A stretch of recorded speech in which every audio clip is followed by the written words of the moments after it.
bina ngani mina foko no kama bi folo aye ni kameni yere mangana me menaka kan yana ngata ni kuma toyi ama bamade gelabe lakana balaw be o eche me obe ga kuma mi fo de tetie no te lakana balaw be gelaw be amale kuma kan kala amekla ga menaka ka o refene kuma kan kala ku danyogoma ka tieni galumbo nyogona aye franfekati funangani mangana me. En provenance de Ménaka, cette ville du nord-est du pays serait sur le point de tomber aux mains des djihadistes. Notre éditorialiste Afrique Ousmane Diaye est avec nous. Bonsoir Ousmane. Bonsoir. Quelles sont les informations ce soir en provenance de Ménaka? Alors, d'après les personnes sur place à qui j'ai pu parler tout à l'heure, la ville n'est pas encore tombée. Mais ce qui est évident, et tout le monde le confirme, la ville est encerclée. Ce qui se passe, c'est qu'il y a une bataille depuis 1 an, une bataille pour le coup qui est très intéressante, c'est une bataille entre islamistes. On a le JNIM, donc affilié à Al-Qaïda, et de l'autre côté l'État islamique, le JS. Et là, Ménaka est le théâtre de cette bataille, la région de Ménaka d'abord, parce que lundi plutôt, le JS, donc l'État islamique, a attaqué une base de l'État d'Al-Qaïda, le JNIM, et a pris cette base dans la bourgade de Tindermen. Et donc, on aboutit à une situation très simple. Le JS était quasiment en situation d'encercler Ménaka, le nord était pris, l'est, et là, Tindermen, c'était le dernier axe, la dernière route qui permettait de relier Ménaka au reste du monde. Donc là, Ménaka est encerclé. Donc la question que tout le monde se pose, est-ce que la bataille finale, la bataille de Ménaka entre le JS, donc l'État islamique, et AQMI aura lieu? Il faut dire que cette bataille dure depuis 1 an. Elle est particulièrement meurtrière dans toute la région de Ménaka. Ménaka, c'est une région à l'est qui est frontalière avec le Niger. Et on a noté, d'après les chiffres de l'ONU, depuis en moins d'1 an, la population de la ville de Ménaka est passée à tripler. On est passé de 10 000 à 30 000 environ, parce que les populations autour, pour fuir les combats, se sont tous rassemblés dans la ville, et donc l'assaut dans la ville pourrait être meurtrier, dramatique. Merci beaucoup Ousmane Diaye. Donc plus d'informations ce soir, évidemment.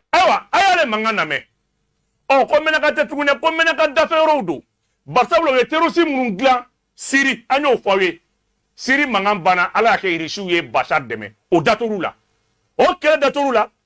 utaro bolu désormais to mo bina no luye donc ni sema masoko fotama ni terroriste nu ne beta sema ere kele o de ka fo anga ntege di nyogoma anga nyogom mine mouvement armé antege be nyogom bolo tugumina sema na fara balma toka wallahi ga kuno wolo bodila fo ka jienwuli nanzaro bi utiliser la kana bala srafe mais fo ka jienwuli nanzaro ti se roke wa nanzaro ta tu itala na fara anka aywa aye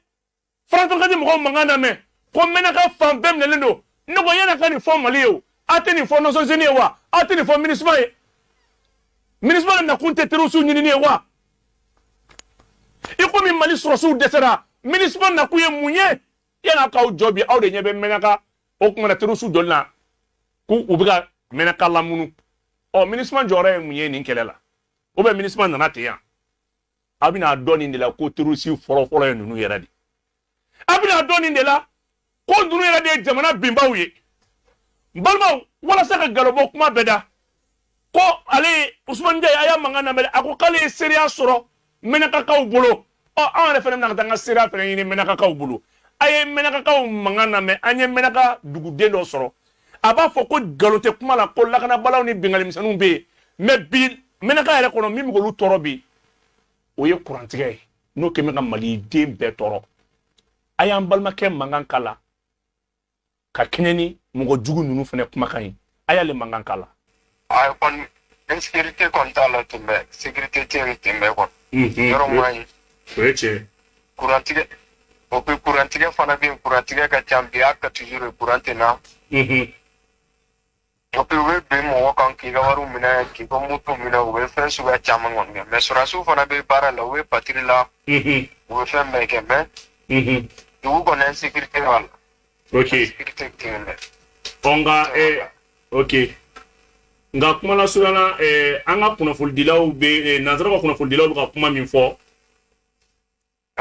est-ce que e be se ka mun fo o kuna kuma ka ko yoro be jadu su gola awo no on m'a aimé au béjar soubolo sera soubé patrie mais bondu drone ka chance ra kan alin dugu comme nan nowe mo barake abana d'accord mais pour ma jari se ko ok courantier be togodi aw bolo bi o de kumba aw kan togodi courantier be sena wallahi o de ngu kon be yere de nyaka toujours ante courant al courant ya nyana ina ka tramsura ante courant ya la nyana abina ave tata 5 minutes so ok abe mun fo jamana marabaw ye o la ka fo ka kene o de clé nani courant bolo son fonu anyanyina parce que lodo kulo marché pour la pour groupe de wala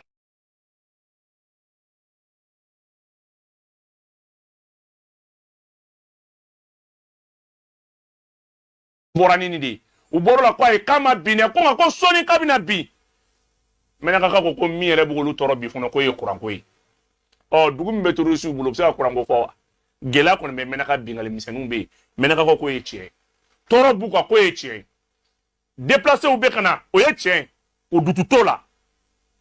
ga nin galun kuma ni kajibina kuma yi abina donde la ko tuabu nente seli wallahi amba nyini anga kuna fulu sofe o artem fe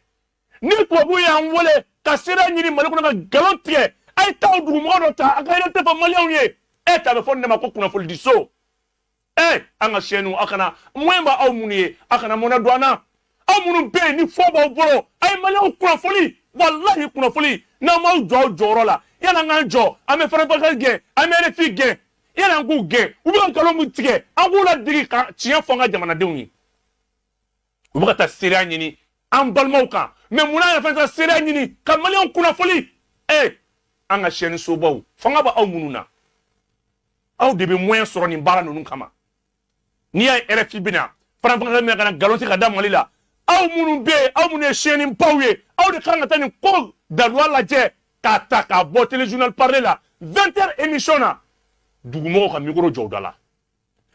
ma ambalma ke bora ka seria ako surasu be barala chetiri be sena nga anna sura la kana baliabi ko surasu be barala obe bi mali surasu jole nyena obe bi anga durunu nyena obe bi anga radaru nyena toabu amalola aw be se min an be sa ɲɔgɔn kɛmɛ la se de b'aw ye dɔrɔn billahi se min b'aw ye an ka se fitini an be ɲɔgɔn kɛlɛ n'a ye aw be se min an be so ɲɔgɔn kɛmɛ la anw tɛ jigi aw la koyi an tɛ jigi aw la anw be jigi an ka siyɛni baw de la anw be jigi an ka siyɛni baw de la n'o tɛ anw tɛ jigi aw la pasabula aw be ka wari min be ka d'aw ma aw be k'o baara de kɛ mais an be impôt di an ka siyɛni soba minnu ma olu le fɛnɛ kan ka nin baara ɲɔgɔn kɛ k'aw ka galon jɔ aw la wallahi n'i y'a daminɛ tɛ yɛrɛ f'i gɛn n'i ye galon tigɛ yɔrɔ min n bɛ t'o dugumɔgɔ nɔfɛ k'o jɔ o bɛ galon jɔ i la Ousmane Diaye b'i jɔ ko k'e ye seereya sɔrɔ e bɛna se ka Mali dɔn ka tɛmɛ an kan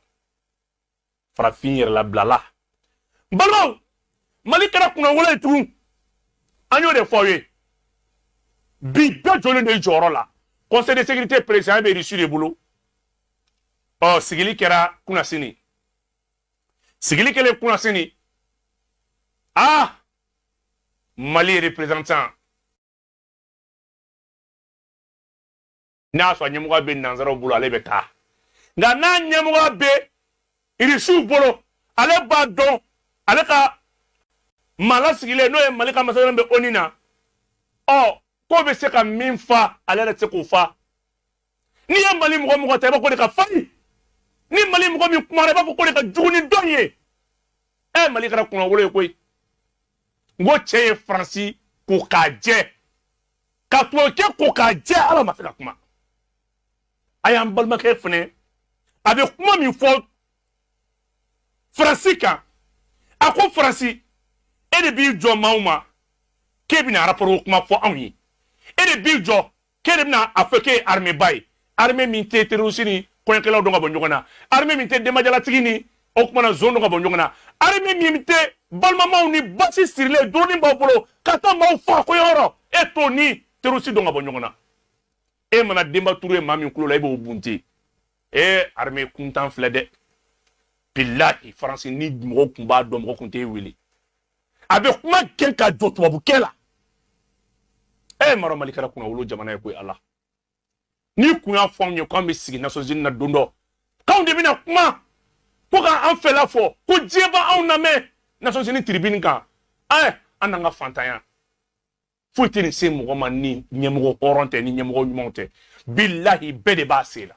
a y'an balimakɛ mankan lamɛn dɔrɔn a bɛ Faransi ale ni Équateur olu ka lasigiden min a b'u ko k'u jɛ cogo min k'a f'u ye ko ni tugu ni kalabanciya tɛ mémoire sélective ka fɛn min b'i kunna ka dɔ bila ka dɔ ta n'o tɛ a nin bɛɛ b'e kunna ye kafiriya min kɛ ye kalabanciya min kɛ o b'i kunna dɔnni fana b'i kunna k'e munna yanni k'i jɔ ko Mali ko transition ye nin kɛ k'i hakili bɛ mura la wa ko mura k'i hakili bɛ mura k'i hakili bɛ hakɛ to bunti la wa walayi tɔkɛ bɛna fɔ k'ale hakili b'a la kɛ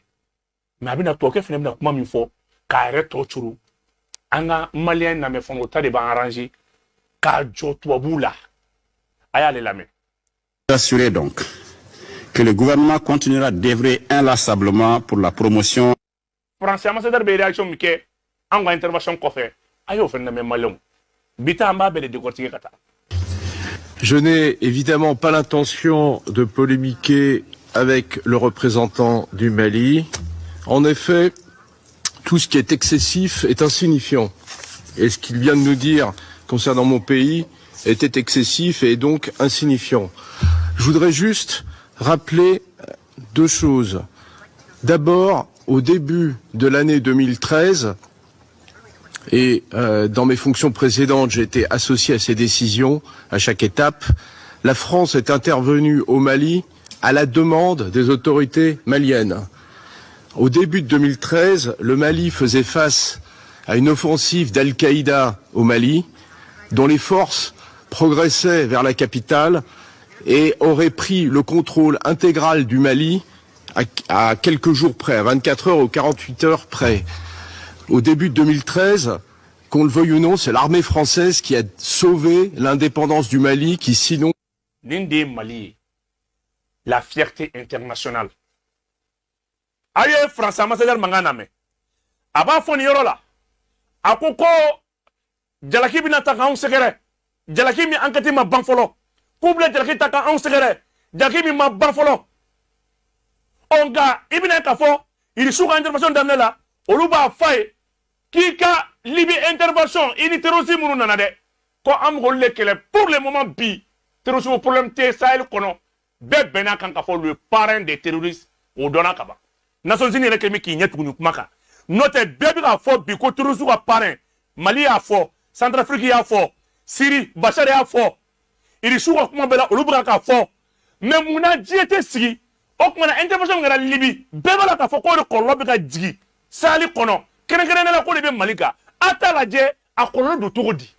yanni MINUSMA ka na fɔ k'a bɛ armée dɛmɛ k'a bɛ duguw sumaya o kumana ni kuma min fɔra Maliyɛnw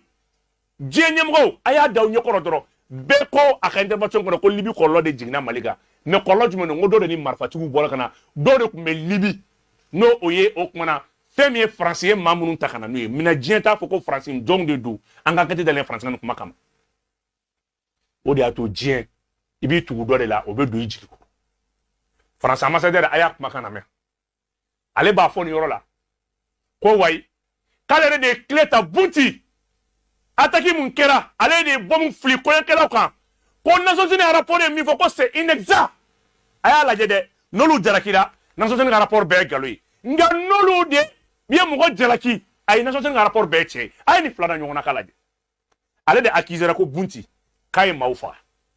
ɔ nka ko o bunti Mali y'o min fɔ ko bunti k'ale ye maaw faga ko n'i ye